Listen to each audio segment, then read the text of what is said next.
باور کنید پدر و مادر دعاشون مستجاب میشه، نفرینشون هم مستجاب میشه. پدرت اگر لرزوندی چشمه زندگیت خوش میشه، بی برو برگرد، اصلا شک نکن.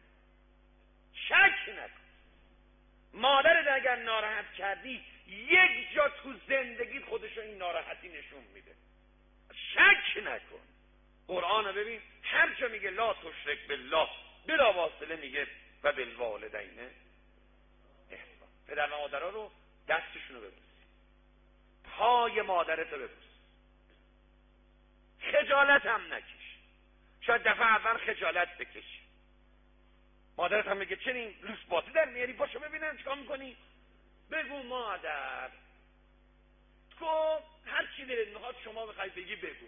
من پیغمبر فرموده هر کی پای مادرش ببوسه خدا چشمه زندگیشو وا میکنه. اگه منو دوست داری اجازه بدم پاتو ببوس. پس بعد یه قاچاقی یه نگاه بالا سرت بکن ببین مادرت هم یه دست رو سرت میکشه، اشک تو چشماش جمع میشه، دعات میکن.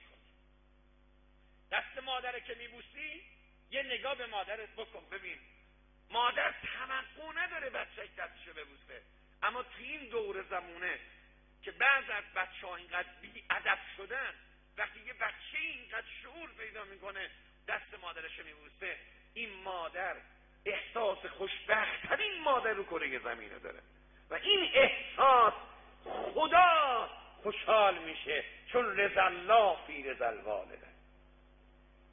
دعا چه میکنه خدا آمین میگه، ملائکه آمین میگه.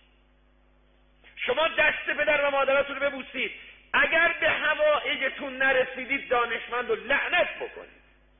من اینا رو منبر میگم، با صراحت هم میگم. شما پای مادرتون رو ببوسید، اگر مشکلتون حل نشد به دانشمند لعنت بفرستید، چون قولشو پیغمبر داده. من کیم؟ خدا قولشو داده.